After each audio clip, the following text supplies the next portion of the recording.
Je suis très heureux de pouvoir vous annoncer enfin la parution de mon livre sur Hegel et Marx et plus encore aussi sur le rapport Hegel-Marx et sur les moyens que Hegel et Marx nous donnent encore aujourd'hui pour penser le monde et surtout pour pouvoir penser sa transformation. Parce que, il faut le rappeler, l'enjeu du matérialisme dialectique et historique, c'est certes d'analyser et de comprendre le monde, mais d'abord et avant tout en vue de le transformer. Vous le savez, la 11e thèse sur Feuerbach, si connue, écrite par Marx, dit « Les philosophes n'ont fait jusqu'ici qu'interpréter le monde, ce qu'il faut maintenant, c'est le transformer ». Les deux écueils qu'on retrouve régulièrement à ce propos, c'est soit de considérer effectivement qu'il faut simplement transformer le monde et donc se passer de théorie, soit que finalement il faudrait, à l'encontre de Marx, réhabiliter la théorie et se tenir à distance de la pratique. Bon, on le sait bien, là encore, l'apport décisif d'un Marx, c'est celui de montrer les liens, l'intrication entre la théorie et la pratique, notamment sous le concept de praxis. Bon, donc ici, ce que je souhaite vous proposer au travers de ce livre, paru aux éditions Materia Scrita, que je remercie énormément, c'est de pouvoir comprendre, vous mettre dans les sillons théoriques de Hegel et de Marx, en apportant ici un contenu qui soit tout à la fois théorique et pédagogique, qui permette du coup tout à la fois à des gens intéressés par ces questions sur le volet théorique, mais aussi du point de vue militant, de réfléchir à tout cela et de pouvoir s'outiller encore une fois au travers de tout ce que nous avons pu développer aussi à l'IHT ces dernières années, afin de mieux comprendre la pensée de ces auteurs et surtout leur union, encore une fois, puisque ce que nous réclamons, c'est une pensée hegeliano-marxiste.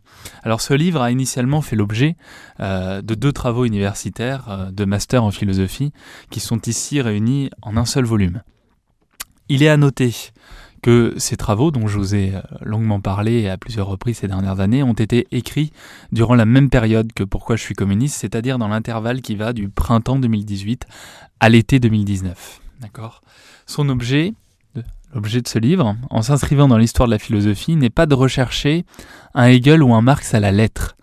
Cela a déjà été fait 100 fois et plus, comme tel, ça n'aurait pour moi qu'un intérêt très restreint.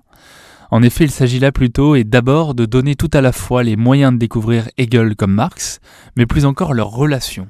Soit de reconnaître, comme Lénine l'avait fait, que l'idéalisme intelligent est plus proche du matérialisme intelligent que du matérialisme vulgaire. Disons-le rapidement. Marx est plus proche d'un Hegel, par exemple, que d'un Auguste Comte. De la même manière qu'on peut être plus proche, effectivement, d'un idéalisme intelligent qui réfléchit et qui pose la question que d'un scientisme ou d'un positivisme qui, finalement, en matérialisme vulgaire, s'éloigne des problématiques centrales.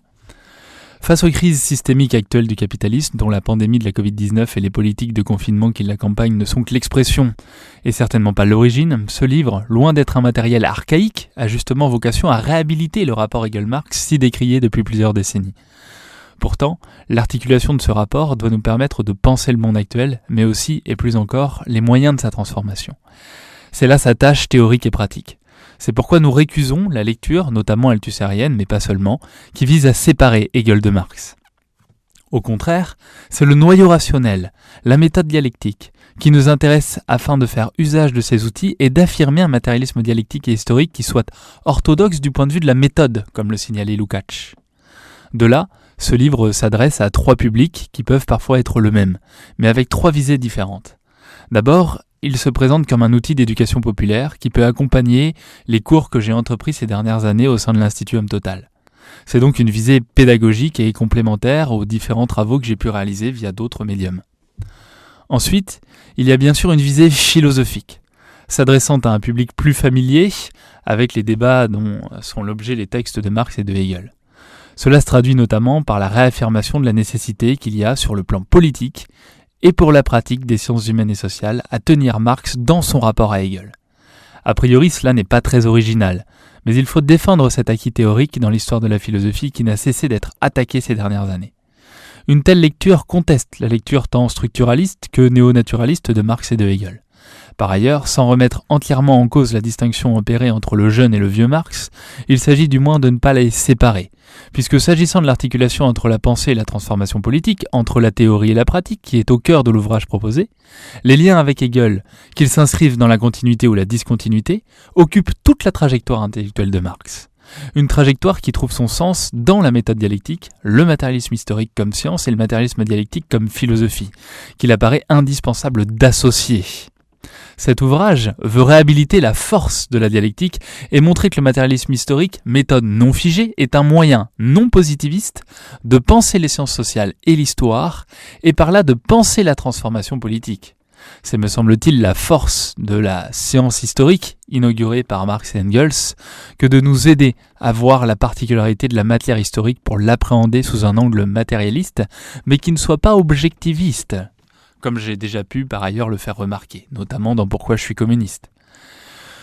L'ouvrage répond ainsi à un souci épistémologique, restituer la méthode dialectique contre les approches relativistes subjectivistes et les approches dogmatiques objectivistes.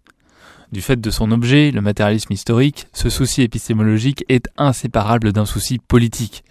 Et c'est la troisième visée de cet ouvrage, qui intéressera donc un public militant. Il s'agit de conjuguer l'engagement communiste avec l'approche matérialiste pratique. Un engagement qui s'appuie sur la compréhension et le prolongement en pratique du communisme comme mouvement d'abolition de l'état actuel des choses. Éviter le risque d'historicisme que présenterait une science de l'histoire prédictive nécessite de réinscrire l'histoire dans un processus téléologique mais non causal où la liberté collective, comprise dans ses déterminations, seule peut donner la forme à ce qui advient. Une fin qui ne soit pas un but, un projet, mais l'expression immanente de la lutte des classes. Dans la profonde crise militante des organisations de la classe ouvrière qui ont jusqu'ici porté cette lutte, dans la profusion des formes nouvelles de mobilisation, une telle réflexion représentera, je l'espère, du moins, une utile contribution. Puisque, de fait, le bagage théorique, nous le voyons ces dernières années au travers de différents mouvements politiques ou de feu certaines organisations de classe, eh bien, vient à manquer. Et pourtant, c'est avec celui-ci qu'on doit renouer, puisque, comme le signalait très bien Lénine, encore une fois, et phrase que j'ai souvent citée, sans théorie révolutionnaire, pas de mouvement, pas de parti révolutionnaire. Et cet ouvrage va plus loin que la seule inscription, et je terminerai sur ce point pour vous le présenter, et je vous invite par la suite à commander le livre, à vous le procurer et à le lire. Mais cet ouvrage va plus loin sur le rapport Hegel-Marx, en ce sens que il nous faut voir dans la méthode dialectique hegelienne quelque chose, un trait philosophique particulier, où justement, contrairement à l'idée qu'on peut s'en faire d'ordinaire, il n'y a pas une mainmise de la logique de l'idée sur celle de la production. C'est-à-dire que Hegel est déjà dans une position qu'on ne peut réduire à un simple idéalisme, même objectif. D'accord ? Formulation qu'on retrouve d'ailleurs assez peu chez Hegel lui-même. Donc, c'est déjà la logique de la production immanente. L'esprit d'un peuple s'inscrit déjà dans l'immanence historique. Et donc, nous rejoignons ici ce que l'œuvre de Michel Kluskar laisse entendre en filigrane de ses travaux lorsqu'il déclarait que son œuvre était une contribution à la philosophie hegelienne.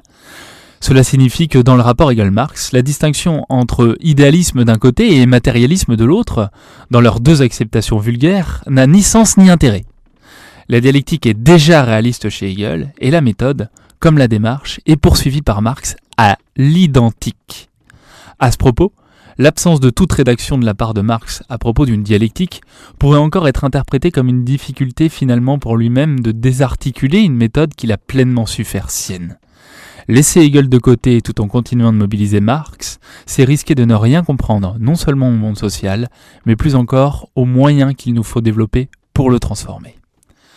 Alors, si ces questions vous intéressent, si vous nous suivez et si vous suivez mon travail depuis plusieurs années, ce livre est parfaitement concomitant et doit être articulé avec Pourquoi je suis communiste, et il permet véritablement, encore une fois je le dis, à des lecteurs qui seraient soucieux de lire un travail plutôt théorique, mais aussi avec différents niveaux de lecture, à des lecteurs qui seraient plutôt militants, eh bien de se familiariser avec l'hegeliano-marxisme, avec d'abord la pensée de Hegel puis celle de Marx, qui prend une tournure peut-être un peu bizarre au préalable dans le livre, puisque vous avez d'abord un travail sur Hegel, puis ensuite un travail sur Marx, et au sein de ces deux travaux, vous trouvez des liens entre les pensées et la continuité et la discontinuité qui occupent leur relation.